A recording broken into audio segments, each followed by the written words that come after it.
শ্রীমদ্ ভাগবত মহাপুরাণে সূর্যদেবীর কথা কিছু আলোচনা করে গিয়েছেন। সেখানে বলছেন সূর্য আমাদের উপাস্য দেবতা। তিনি আত্মরূপী অন্তর্যামী ভগবান রূপে যেমন আমাদের ভিতরে বিরাজ করতেছেন, তেমন বাইরে তিনি সূর্যরূপে আমাদেরকে তাপ প্রদান দিচ্ছেন। ভাগবতী ষষ্ঠ স্কন্ধের ষষ্ঠ অধ্যায়ের 39 নম্বর শ্লোকেতে বলছেন যে সূর্য হলেন 12 জন, যাকে আমরা দ্বাদশ আদিত্য বলে থাকি, এবং এই 12 জনই অদিতির সন্তান বলা হয়েছে। কশ্যপ ঋষি 13 জন স্ত্রী বিবাহ করেছিলেন, তার মধ্যে একজনের নাম অদিতি ছিল। অদিতি হইতে সমস্ত দেবতাদের জন্ম হয়েছে।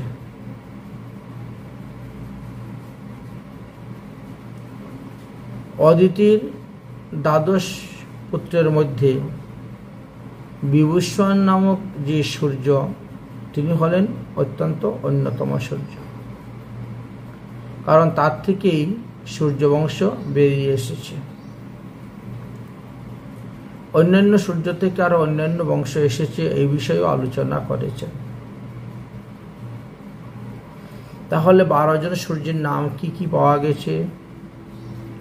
1 নম্বরে বিভূষণ, 2 নম্বরে অর্যমা, 3 নম্বরে পুষ্যা, 4 নম্বরে ত্বষ্টা, 5 নম্বরে সবিতা, 6 নম্বরে ভগ, 7 নম্বরে ধাতা, 8 নম্বরে বিধাতা, 9 নম্বরে বরুণ, 10 নম্বরে মিত্র, 11 নম্বরে ইন্দ্র, আর 12 নম্বরে বামন দেব।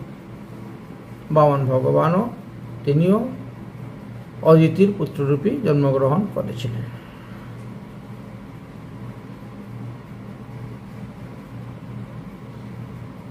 এই 12 জনকেই দ্বাদশ আদিত্য বলা হয়ে থাকে,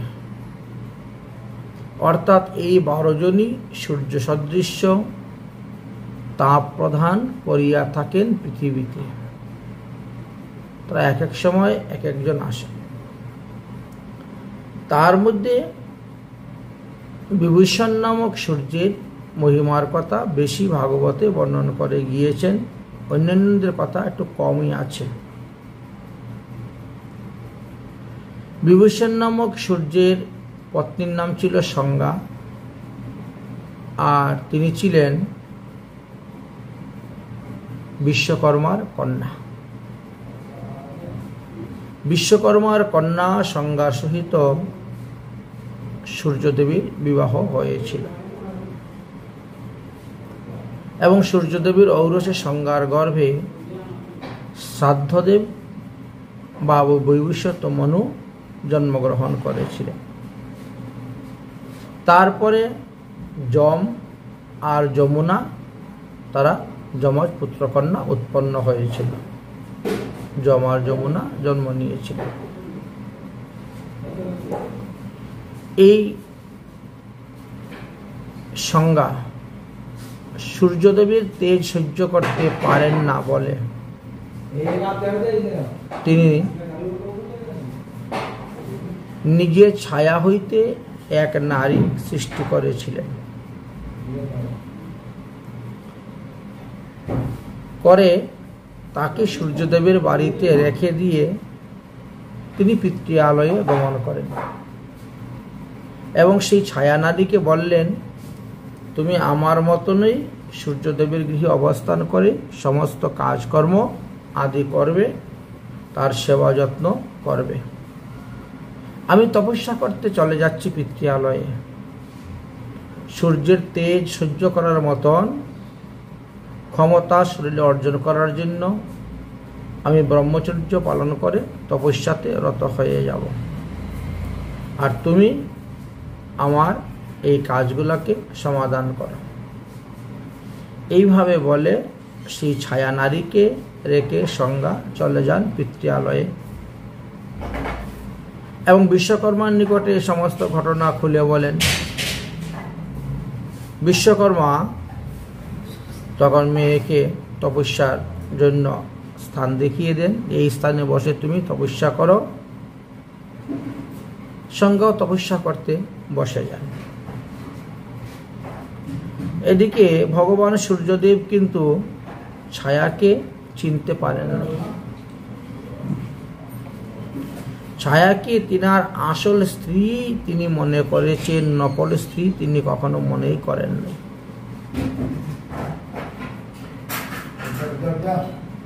তারপরে এই বৈবস্বর নামক সূর্যের দ্বিতীয় পত্নী বলতে হবে তখন ছায়ার গর্ভে শনিদেব আর শার্বণী মনু জন্মগ্রহণ করলেন। তারপরে তপতী নামে আরো একটি কন্যা সন্তান জন্মগ্রহণ করেছিলেন। একদিন এই ছায়া আর যমের মধ্যে কোনো বিষয় নিয়ে কথা কাটাকাটিতে ঝগড়া শুরু হয়ে যায়। আর ঝগড়া হতে হতে হাতাহাতি শুরু হয়ে যায়, মারামারি।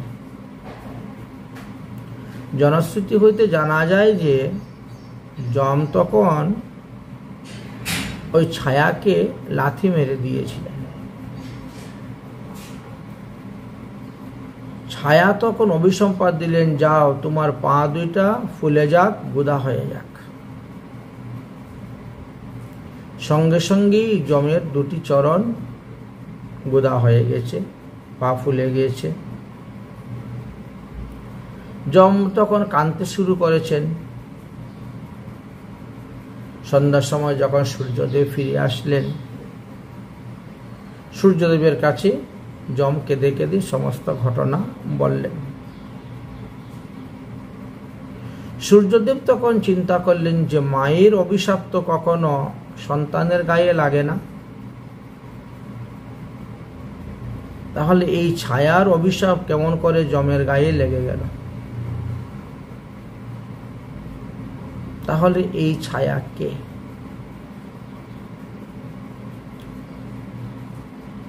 যমকে ভালো করে জিজ্ঞেস করলেন, তোমার মা কেন তোমাকে অভিসম্পাদ দিল? যম তখন সমস্ত ঘটনা বলতে গিয়ে বললেন যে ছায়ার গায়েতে যখন আমার পা লেগে গেছিল তখন এই ছায়া কি বলছেন, আমি তো তোর আসল মা নয়, এই জন্য তুই আমাকে লাথি মারলি, অতএব যা, তোকে অভিসম্পাদ দিলাম, তোর পা দুটি গোদা হয়ে যায়। সূর্যদেব তখন এই কথার উপর নির্ভর করে চিন্তা করলেন, তাহলে যমের আসল মা কোথায় গেলেন? এবার তিনি ছায়াকে ধরলেন। ছায়া তখন সমস্ত সত্য ঘটনা খুলে বললেন। ছায়ার মুখ থেকে সমস্ত ঘটনা শ্রবণ করার পর সূর্যদেব সোজা শ্বশুরালয়ে গমন করলেন। বিশ্বকর্মার নিকটে গিয়ে উপস্থিত হয়েছেন, আর উপস্থিত হয়ে বলছেন যে আপনার মেয়ে সংজ্ঞা কোথায়? সে আমার সঙ্গে প্রতারণা করেছে। বিশ্বকর্মা বললেন যে তোমার এত তেজ শরীরে, তোমার তেজে তো আমার কন্যা ক্ষীণ হয়ে গিয়েছিল, এই জন্য তোমার সেবার জন্য সে তার ছায়া থেকে এক নারী সৃষ্টি করে রেখে দিয়ে সে এসে ব্রহ্মচর্য পালন করে তপস্যা করতেছে তোমার সেই তেজ শক্তি অঙ্গে ধারণ করার জন্য। সূর্যদেব বললেন, তাহলে কোথায় বসে তপস্যা করতেছে? বিশ্বকর্মা দেখিয়ে দিলেন যে ওই স্থানে বসে সংজ্ঞা তপস্যা করতেছে। সূর্যদেব তখন দৌড়তে শুরু করলেন সংজ্ঞার নিকটে। সংজ্ঞা তখন তপস্যা থেকে উঠে ঘুটকির রূপ ধারণ করে তিনি দৌড়ে পলায়ন করতে শুরু করলেন। সূর্যদেবও সেই অবস্থাতেই সেই ঘুটকিতে গর্ভধান দিয়েছিলেন এবং সেই গর্ভে ঘুটকির গর্ভে অশ্বিনী এবং কুমার নামে দুটি পুত্র সন্তান জন্মগ্রহণ করেছিলেন। তারা দুজনই স্বর্গের বৈদ্য বলে সবাই জানেন, কিন্তু দেবরাজ ইন্দ্র এই দুজনকে দেবতা বলে গ্রহণ করেন নাই, যজ্ঞের কোনো ভাগ দিতেন না, যেহেতু ঘুটকির গুরু ঘরে তাদের জন্ম হয়েছে। পরবর্তী সময়ে চবন মুনি এক যজ্ঞের দ্বারা তিনি এই অশ্বিনী এবং কুমারকে যজ্ঞের ভাগ দিয়েছিলেন এবং সেইখানের কে কেন্দ্র করে দেবরাজ ইন্দ্র অশ্বিনী কুমারকে দেবতা রূপে গ্রহণ করেছিলেন। সেটা অন্য একটি কাহিনীও আছে বিরাট। যাই হোক, আমরা এখন সূর্যদেবের কথা আস্বাদন করতে বসেছি। সূর্যদেব হলেন গ্রহ এবং নক্ষত্রের অধিপতি দেবতা। তিনি তিনার নিজ কেন্দ্রস্থানে থেকে এই ত্রিলোককে নিজের শরীর থেকে তাপ প্রদান করিতেছেন। তার নিজ শরীরের জ্যোতি প্রকাশ করিতেছেন। তিনি ক্রমশ মন্দগতি, শীঘ্রগতি এবং সমান গতি চলেন। তার এই চলার গতি অনুসারে কখনো দিন ছোট হয়, কখনো বা রাত্রি ছোট হয়, কখনো বা দিন বড় হয়, কখনো বা রাত্রি বড় হয়, আবার কখনো বা দিন রাত্রি সমান থাকেন। এই ভূমণ্ডলের লক্ষণকে বুঝাইবার জন্য শ্রীমদ্ ভাগবত মহাপুরাণে আমাদেরকে একটা ছোলার সঙ্গে উদাহরণ দিয়েছেন, একটা মটর দানার সঙ্গে উদাহরণ দিয়েছেন। আপনি যদি একটি মটর দানাকে দুই ভাগ করেন, তাহলে দুই দলের মধ্যবর্তী যে স্থানটা থাকে এই স্থানকে অন্তরিক্ষ লোক বলা হয়।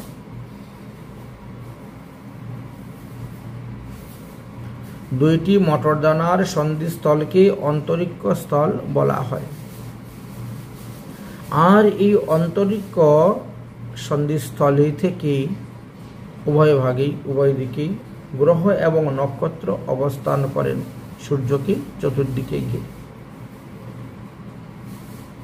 সূর্যের চলার গতিবেগ অনুসারে উত্তরায়ণ, দক্ষিণায়ন এবং বিষুব নাম আমরা শুনতে পাই, দেখতে পাই।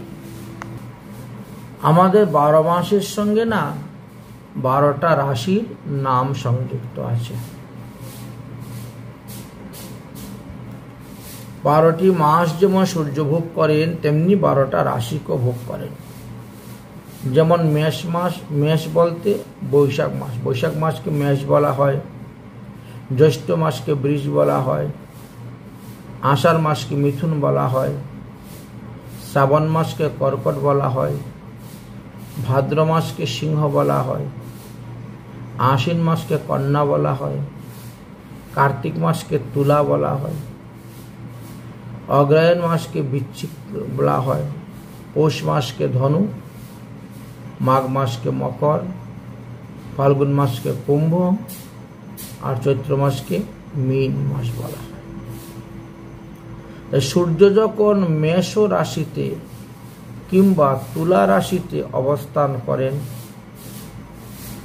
অর্থাৎ মেষ রাশি বলতে বৈশাখ মাস আর তুলা রাশি বলতে কার্তিক মাস। সোজা কথায় সূর্য যখন বৈশাখ মাস এবং কার্তিক মাসে অবস্থান করেন, তখন প্রায় দিন এবং রাত্রি সমান হয়।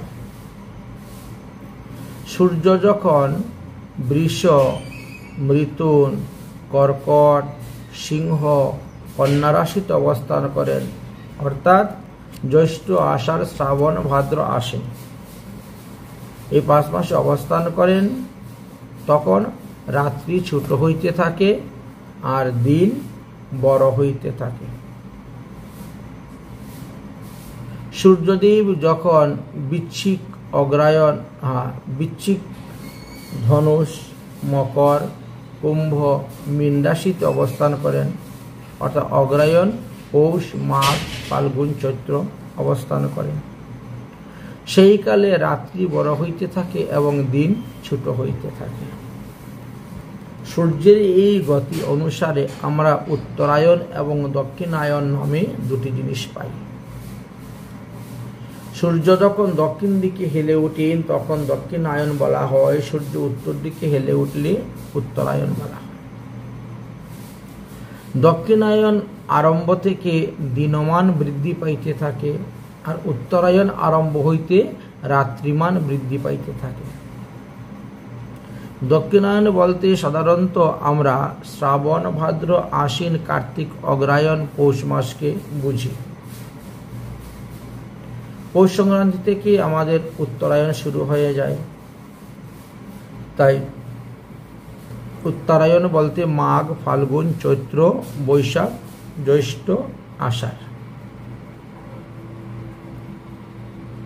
এই তো সূর্যদেব যে স্থানে অবস্থান করেন তার নাম হলো মানসোত্তর পর্বত। সূর্যদেব একদিনে মানসোত্তর পর্বতকে পরিক্রমা করার জন্য তিনি পথ চলেন 9,51,00,000 যোজন। যদি এটাকে বর্তমান জগতের কিলোমিটারে আমরা নিয়ে আসি তাহলে 114,12,00,000 কিলোমিটার। 114,12,00,000 কিলোমিটার সূর্যদেব একদিনে পথ পরিক্রমা করেন। সূর্যদেব যে মানসোত্তর পর্বতে থাকেন, এই পর্বতের পূর্ব দিকে হল দেবযানী নামক ইন্দ্রপুরী অবস্থান করেন। সূর্যদেব যে মানসোত্তর পর্বত মেরুতে অবস্থান করেন, সেই পর্বতের দক্ষিণ দিকে যমরাজের সংযমনী নামক পুরী আছে। সূর্যদেব যে মানসোত্তর পর্বতের মেরুতে অবস্থান করেন, সেই পর্বতের পশ্চিম দিকে বরুণ দেবের নিম্নচিনী নামক পুরী অবস্থান করতেছে। আর সূর্যদেব যে মানসোত্তর পর্বতের মেরুতে অবস্থান করেন, সেই পর্বতের উত্তর দিকে হল চন্দ্রের বিভাবরী নামক পুরী, বিভাবরী নামক পুরী অবস্থান করতেছে। তাহলে এই পর্বতের চারদিকে আমরা 4টা পুরী দেখতে পেলাম। এই সকল পুরীতে ভ্রমণের সময় অনুসারে সূর্যদেবের আমরা মধ্যাহ্ন, সন্ধ্যাকাল, মধ্যরাত্রি ইত্যাদি অনুভব করিয়া থাকি।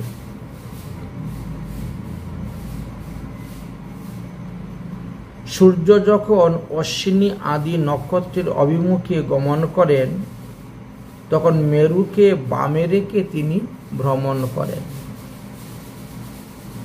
সূর্য যখন ইন্দ্রপুরী থেকে যমপুরীর দিকে যেতে থাকেন তখন তাকে 15 দণ্ডে 2,12,25,000 যোজনেরও বেশি পথ চলতে হয়।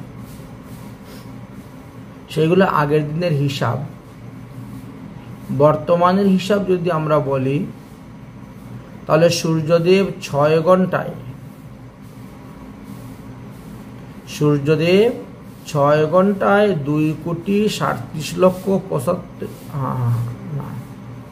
28,53,00,000 কিলোমিটার পথ অতিক্রম করেন। সূর্যদেব 6 ঘন্টায় 28,53,00,000 কিলোমিটার পথ চলেন। ইহাতে বোঝা গেল যে ইন্দ্রপুরী মানে স্বর্গপুরী। ইন্দ্রপুরী হইতে যমপুরীর দূরত্ব মানে স্বর্গ হইতে নরকের দূরত্বটা আমরা এতটাই পেলাম যে 28,53,00,000 কিলোমিটার।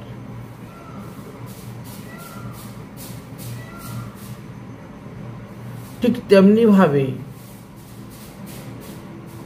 জমপুরি হইতে বরণপুরীর দূরত্ব 28,53,000 কিলোমিটার। বরণপুরী হইতে চন্দ্রপুরী 28,53,000 কিলোমিটার। আর চন্দ্রপুরী হইতে আবার ইন্দ্রপুরী 28,53,000 কিলোমিটার। যেহেতু পর্বতের চতুর্দিকে 4টা পুরী অবস্থান করতেছে, তাহলে 28,53,000 কিলোমিটারকে যদি আমরা 4 দিয়ে গুণ করি তাহলে 114,12,00,000 কিলোমিটার পাওয়া যায়। সূর্যদেব একই দিবসে এই 4 স্থানে গমন করেন, এই জন্য তার পথ চলা হয় 114,12,00,000 কিলোমিটার। এতদ্ভিন্ন ভাগবতের 5ম স্কন্ধের 21 অধ্যায়ের 12 নম্বর শ্লোকে আরো বেদময়ী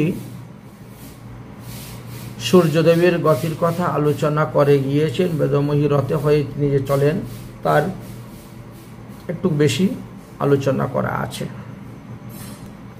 যাই হোক, সূর্যদেব যেই রথের চলেন সেই রথের এক ভাগ মেরু শিখরে আর অন্য ভাগ মানসোত্তর পর্বতে অবস্থিত থাকে।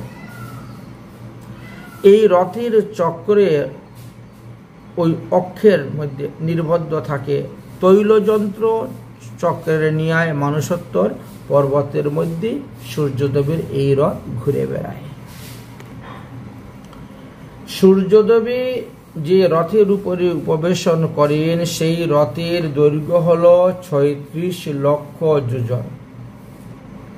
1 যোজন সমান 12 কিলোমিটার, এটা সবাই জানেন।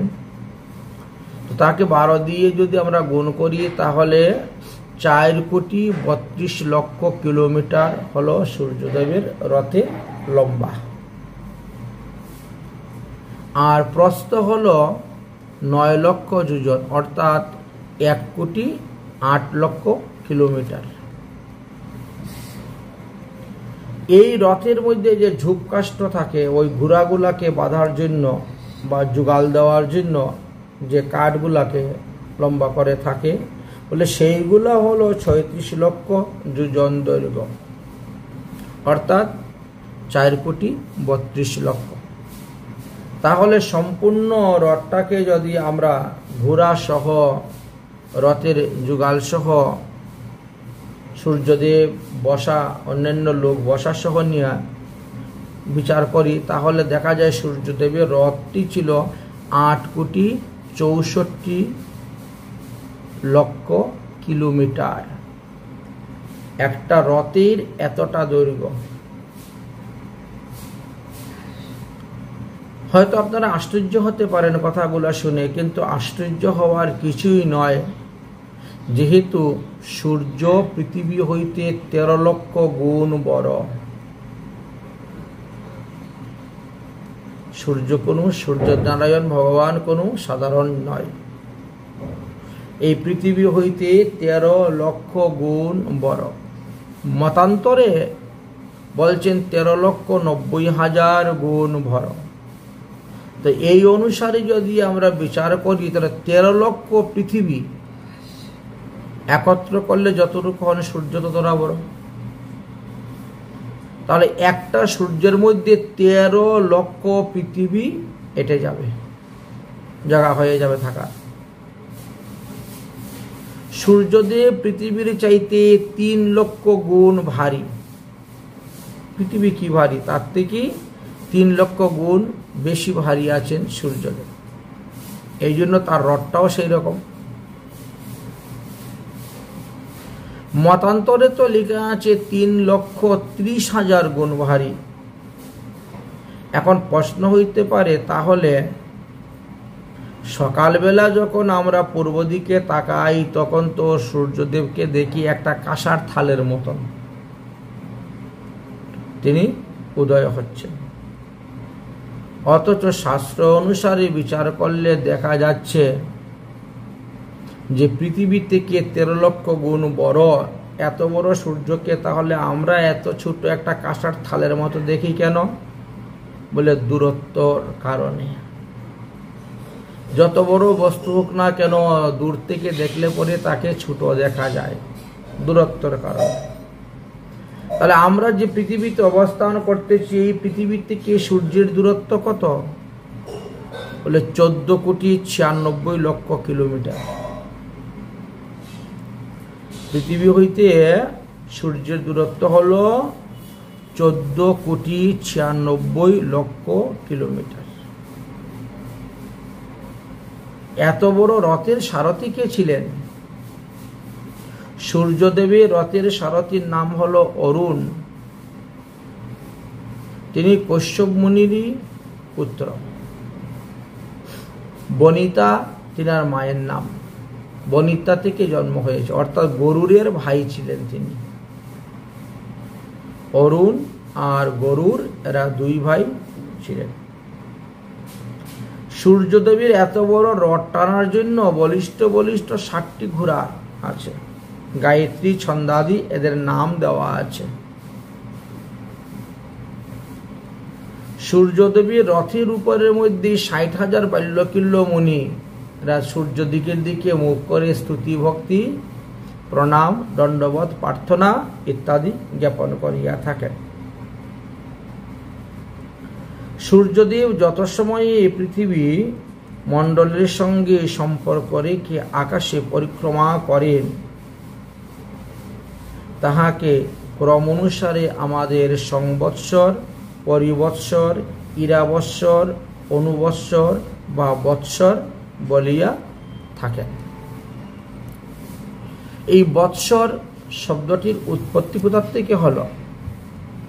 বললেন যে বস ধাতুর উত্তরে স্মরণ প্রত্যয় যুক্ত হয়ে এই বৎসর শব্দ নিষ্পন্ন হইয়াছে। বিষ্ণু পুরাণের 2য় স্কন্ধে 8 অধ্যায়ের 67-68 নম্বর শ্লোক যখন পড়বেন তখন দেখতে পাবেন সেখানে উল্লেখ আছে যে লাবণ্য, সৌর, চান্দ্র, নক্ষত্র এই 4টির উপর ভিত্তি করে মাসকেও 4 ভাগে ভাগ করা হয়, বৎসরকেও 4 ভাগে গণনা করা হয়। মাসকেও 4 ভাবে গণনা করা হয় এবং বৎসরকেও 4 ভাবে গণনা করা হয়। এই জন্য কেউ কেউ বলেন কি সংবৎসর, সমযুক্ত বৎসর, সংবৎসর। এটি পূর্ণ বৎসর বা পূর্ণ 1 বছর বলা হয়। বৃহস্পতি গৃহের অবস্থানের উপর ভিত্তি করে এই মাস বৎসরগুলা গণনা করা হয়ে থাকে। সংবৎসরকে সেখানেই বোঝায়। সৌরবৎসরকেই সংবৎসর বলা হয় আর ইহা সাধারণত 364 দিনে হয়ে থাকে। তাহলে পরিবৎসর কাকে বলা হয়? পরিমাণে পরিবর্ধিত, পরিবর্তিত এইভাবে বোঝায়। অর্থাৎ পরিবৎসর বলতে 365 দিন বা 366 দিনও বোঝানো হইয়া থাকে। ইহা কোনো একটি নির্দিষ্ট গণনা বা কোনো একটি নির্দিষ্ট ঘটনার সম্পর্ক সংযুক্ত করে এই বৎসরটিকে বোঝানো হয় বলে তাকে পরিবর্তিত বৎসর বা পরিবর্ধিত বৎসর বলা হইয়া থাকে। আচ্ছা, কোথায় কোথায় ইরাবৎসর শব্দ আমরা পেয়ে থাকি? ইরাবৎসর শব্দ কখন বলা হয়? বলছেন যখন যেই বৎসরে অশুভ এবং বিপজ্জনক সংকেত বোঝানো হয় অথবা মল মাস পুরুষোত্তম মাস পরে তখন তাকে ইরাবৎসর বলা হইয়া থাকে। অনুবৎসর কাকে বলা হয়? বললেন এটি মূলত কোনো নির্দিষ্ট সময়ের উপর পুনরাবৃত্তি হওয়ার কোনো ঘটনা বা প্রক্রিয়াকে বুঝাইতে ব্যবহার করা হয়ে থাকে। যেমন আমাদের তিথি বিশেষ পুজো হয়, মাঘী, শুক্লা, পঞ্চমী, সরস্বতী পূজা হবেই হবে। এটা ষষ্ঠীতেও হবে না, চতুর্থীতেও হবে না। এখন দিনের কারণে সেটা 360 দিনেও হতে পারে, 362 দিনেও হতে পারে, 364 দিনেও হতে পারে, 365 দিনেও হতে পারে, কারণ ওটা তিথির উপরে নির্ভর করতেছে। ওখানে দিন গণনা করে 365 দিন পরেই আবার সরস্বতী পূজা আসবে এমন কোনো কথা নেই। এইরকম কে বুঝাইতে গিয়ে তখন অনুবৎসর ব্যবহার করা হইতো, এগুলা আগে বেদাধিতে পাওয়া যায়। আর বৎসর বলিতে আমরা কি বুঝি, যে পৃথিবী একবার সূর্যের চারপাশে ঘুরে আসার যে সময়টা লাগে সেই সময়টাকে আমরা বৎসর বলিয়া থাকি। যদিও বৎসরের অনেক পর্যায়বাচী শব্দ আছে, বৎসর, বছর, অব্দ, বর্ষ, সন, 12 মাস ইত্যাদি বুঝায়। এখন বললেন যে সৌরমাস্য অনুসারে আমাদের 364 দিন, 365 দিন 1 বছর হয়, আবার চান্দ্রমাস্য অনুসারে 360 দিনেও 1 বছর হইয়া থাকে। সৌরবৎসর, চান্দ্রবৎসর, নক্ষত্র বৎসর ইত্যাদি আছে।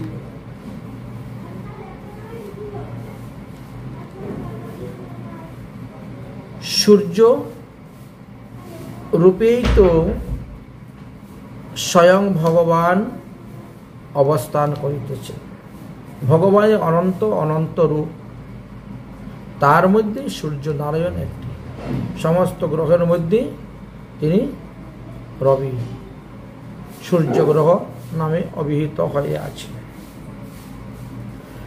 ভগবান বিষ্ণুই সমস্ত প্রাণীকুলের আত্মস্বরূপ।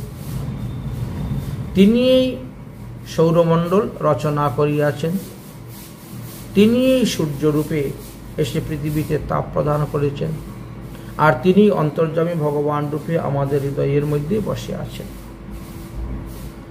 আদিকর্তা শ্রীহরি অন্তর্যামী রূপে না পেয়ে আমরা সূর্য রূপে তাকে প্রকাশ রূপে পেয়েছি তার আরাধনা উপাসনা করার জন্য। তিনি সমস্ত বৈদিক ক্রিয়াকর্মের মূল বলা হয়েছে শাস্ত্রে।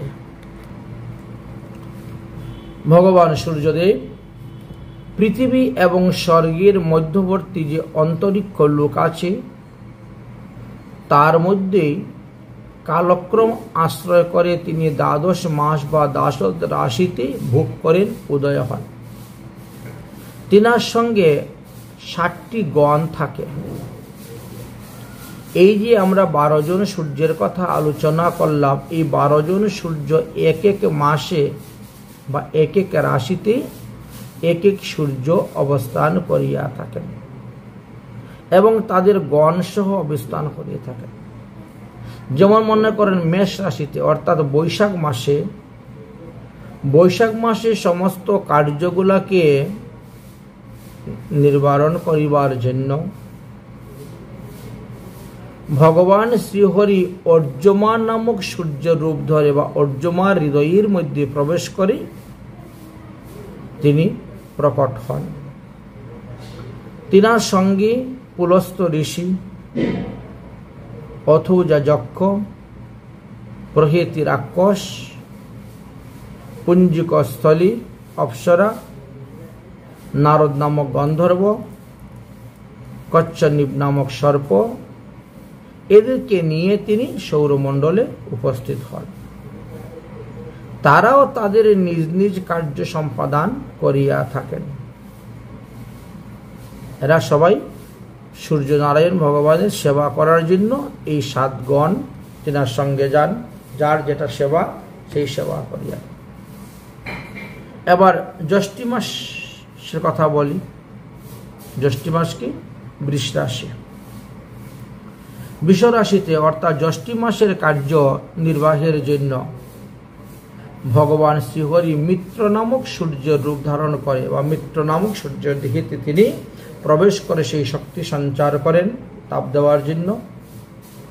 তার সঙ্গে অত্রি ঋষিকে নিয়ে যান, পুরুষেয় নামক রাক্ষসকে নিয়ে যান, তক্ষক নামক সর্পকে নিয়ে যান, মেনকা নামক অপ্সরাকে নিয়ে যান, আহা নামক গন্ধর্বকে নিয়ে যান এবং রতুস্থ নামক যক্ষকে সঙ্গে নিয়ে সৌরমণ্ডলে তিনি উদয় হন।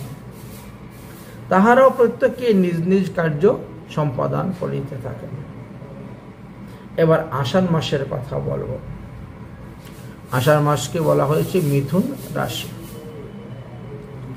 আষাঢ় মাসে বা মিথুন রাশিতে কার্যনির্বাহ করিবার জন্য শ্রীহরি বরুণ নামক সূর্য রূপ ধারণ করেন, বা বরুণ নামক সূর্যকে সঙ্গে করে নিয়ে তিনি রওনা হচ্ছেন।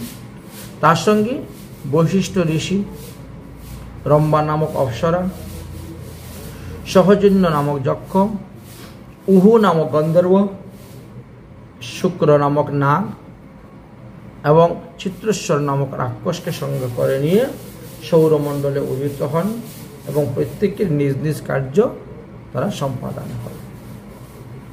শ্রাবণ মাসকে বলা হয় কর্কট রাশি। শ্রাবণ মাস বা কর্কট রাশিতে যে সমস্ত কার্য আছে সেই সমস্ত কার্যকে নির্বাহ করার জন্য শ্রীহরি ইন্দ্র নামক সূর্য রূপ ধারণ করেন, বা ইন্দ্রকে সঙ্গে করে নিয়ে ভগবান রওনা হন এবং তার সঙ্গে অঙ্গিরা ঋষি, বিশ্ববসু নামক গন্ধর্ব, শ্রুত্তা নামক যক্ষ, এলাপাত্র নামক নাগ, প্রমূলচা নামক অপ্সরা এবং বর্ষা নামক রাক্ষসকে সঙ্গে করে নিয়ে সৌরমণ্ডলে উদয় হন। অবশ্য তারা সবাইও প্রত্যেকের নিজ নিজ কার্য তারা সম্পাদন করতে থাকেন। এবার ভাদ্র মাসের কথা বলছি। ভাদ্র মাসকে সিংহ রাশি বলা হয়। সিংহ রাশি ভাদ্র মাসে সিংহ রাশিতে যে সমস্ত কার্য তাহা নির্বাহ করার জন্য ভগবান শ্রীহরি ওই বিভূষণ নামক সূর্যের রূপ ধরেন। তাহলে ভগবান শ্রীকৃষ্ণ ভাদ্র মাসে অবতীর্ণ হলেন, রাধারানী ভাদ্রমাসে অবতীর্ণ হলেন, বামন ভগবান ভাদ্র মাসে অবতীর্ণ হয়েছেন। ভাদ্র মাসে যে সূর্য উদয় হয় আকাশে তিনার নামই হলো বিভূষণ নামক সূর্য। বিভূষণ নামক সূর্যের রূপ ধারণ করে ভগবান বিষ্ণু তাদেরকে সঙ্গে করে নিয়ে আকাশে উদিত হন। তারা কারা? বলে ভৃগু ঋষি, উগ্রসেন নামক গন্ধর্ব, ব্যাঘ্র নামক রাক্ষস, আশারণ নামক যক্ষ, অনুমূলচা নামক অপ্সরা এবং শঙ্খপাল নামক নাগকে সঙ্গে করে নিয়ে সৌরমণ্ডলে উদয় হন। তারা প্রত্যেকেরই নিজ নিজ কার্য নিজেরা সম্পাদন করিয়া থাকেন। তারপরে আসলাম আমরা আশ্বিন মাসের কথা। আশ্বিন মাসকে কন্যা রাশি বলা হয়। আশ্বিন মাসের কন্যা রাশির যে সমস্ত কার্য সেই সমস্ত কার্য নির্বাহ করার জন্য শ্রীহরি ত্রষ্টা নামক সূর্যের রূপ ধারণ করেন, বা ত্রষ্টা নামক সূর্যকেই সঙ্গে করে নিয়ে তিনি আকাশ মার্গে উদিত হন।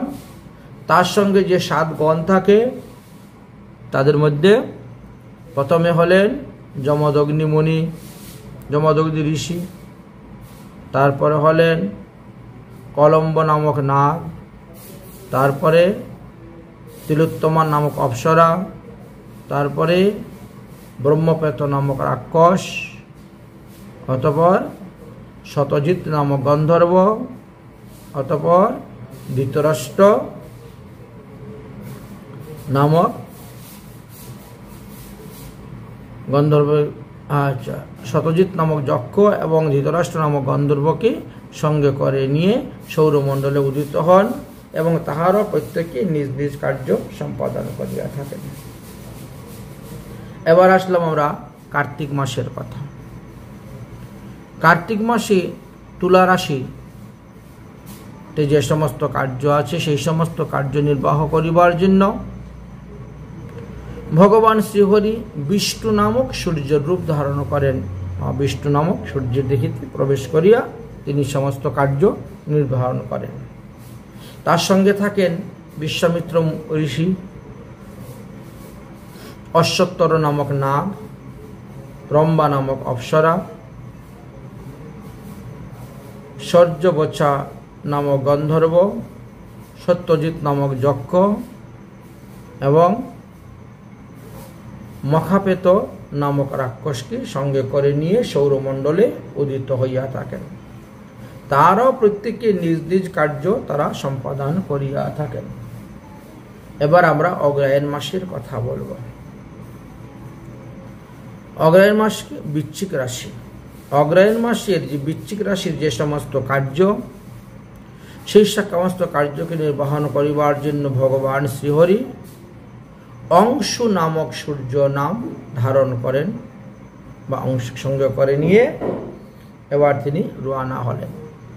এবার তিনার সঙ্গে থাকলেন কশ্যপ ঋষি, তক্ষ নামক যক্ষ, ঋতুসেন নামক গন্ধর্ব, উর্বশী নামক অপ্সরা, বিদ্যুৎ চক্র নামক রাক্ষস এবং মহাশঙ্খ নামক নাগকে সঙ্গে নিয়ে সৌরমণ্ডলে উদয় হয়ে থাকেন এবং তারাও প্রত্যেকে নিজ নিজ কার্য সম্পন্ন করেন। এবার আমরা পৌষ মাসের কথা বলবো। পৌষ মাসকে ধনুরাশি বলা হয়। পৌষ মাসে ধনুরাশিতে যে সমস্ত কার্য আছে তাহা নির্বাহ করিবার জন্য ভগবান শ্রীহরি ভগ নামক সূর্যরূপ ধারণ করেন বা ভগরাম সূর্যের দিকে প্রবেশ করিয়া সেই শক্তি বৃদ্ধি করিয়া তার সঙ্গে রওনা হলেন। আরো কিছু সঙ্গে নিয়ে গেলেন। কে? আয়ু নামক ঋষি, অরিষ্টনেমি নামক গন্ধর্ব, পূর্ণ নামক যক্ষ, পূর্বচিত্তি নামক অপ্সরা, পর্যু নামক রাক্ষস এবং কটুকট নামক নাগকে সঙ্গে নিয়ে সৌরমণ্ডলে উদয় হন এবং তাহারা নিজ নিজ কার্য সম্পাদন করতে থাকেন। এবার মাঘ মাসে সূর্যব্রত করা হয়। মাঘ মাসে যে দেবতা আসেন সেটা বলছি, মাঘকে মকর রাশি বলা হয়। তো মাঘ মাসে মকর রাশিতে যে সমস্ত কার্য আছে সেই সমস্ত কার্য সম্পাদন করিবার জন্য ভগবান শ্রীহরি পুষ্য নামক সূর্যের নাম ধারণ করে, ওই রূপ ধারণ করে তিনি আসেন। তার সঙ্গে গৌতম মুনি থাকেন, সুসেন নামক গন্ধর্ব থাকেন, সুরচিস নামক যক্ষ থাকেন, ঘৃতাচি নামক অপ্সরা থাকেন, বাত নামক রাক্ষস থাকেন এবং ধনঞ্জয় নাদিক নাগ থাকেন। এদের সকলকে সঙ্গে করে নিয়ে ভগবান পুষ্য নামক সূর্য সৌরমণ্ডলে উদয় হন। তারাও নিজ নিজ কার্য সম্পাদন করিয়া থাকেন। ফাল্গুন মাসে বলা হয়েছে কুম্ভ রাশি। তাহলে ফাল্গুন মাসে কুম্ভ রাশিতে যে সমস্ত কার্য আছে তাহা নির্বাহ করিবার জন্য ভগবান শ্রীহরি তিনিও অবতীর্ণ হন। পর্জন্য নামক সূর্যের রূপ ধারণ করে তিনি 60টি গণের সহিত আকাশে উদিত হইয়া থাকেন। তিনার সঙ্গে থাকেন ভরদ্বাজ নামক ঋষি, বিশ্ব নামক গন্ধর্ব, ক্রুতু নামক যক্ষ, সেনজিৎ নামক অপ্সরা, বর্ষা নামক রাক্ষস, ঐরাবত নামক সর্পকে নিয়ে সৌরমণ্ডলে উদিত হন। তাহারাও নিজ নিজ কার্য প্রত্যেকে সম্পাদন করিয়া থাকেন। এবার আমরা চৈত্র মাসের কথা বলবো। চৈত্র মাসকে মীন রাশি বলা হয়। চৈত্র মাসে মীন রাশিতে যে সমস্ত কার্য তাহা নির্বাহ করিবার জন্য ভগবান শ্রীহরি ধাতা নামক সূর্যরূপ ধারণ করেন এবং তার সঙ্গে পুলস্ত ঋষি, তুম্বুরা নামক গন্ধর্ব, রথকৃত নামক যক্ষ, কৃতস্থলী নামক অপ্সরা, হেতি নামক রাক্ষস, বাসুকী নামক সর্পকে নিয়ে সৌরমণ্ডলে উদিত হন। তাহারাও প্রত্যেকে নিজ নিজ কার্য সম্পূর্ণ করিয়া থাকেন।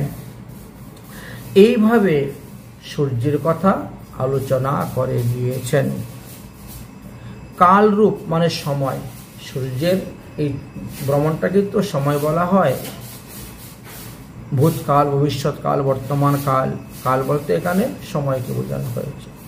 কালরূপধারী ভগবান সূর্যদেব জনগণের ব্যবহার যথার্থভাবে নিয়ন্ত্রণ করিবার নিমিত্ত বৈশাখ আদি দ্বাদশ সংখ্যক মাসে, মেষ আদি দ্বাদশ সংখ্যক রাশিতে নিজ নিজ ভিন্ন ভিন্ন গণের সঙ্গে তিনি অবতীর্ণ হয়ে আমাদের কার্য সাধন করে যাচ্ছেন। এই যে এতক্ষণ আমরা সূর্যের লীলাকথা আস্বাদন করলাম, এই সূর্যদেবের লীলাকথা যারা শ্রবণ করেন সকালবেলা বা সন্ধ্যাবেলা, তারা সমস্ত পাপ থেকে মুক্ত হয়ে যায়। এই জন্য শ্রীমদ্ ভাগবত মহাপুরাণে আদরণীয় সুখদেবজি তিনি মহারাজ পরীক্ষিতের নিকটে সূর্যদেব সম্পর্কে আলোচনা করে গিয়েছেন। আমরাও যৎকিঞ্চিৎ আস্বাদন করলাম। রাধে রাধে।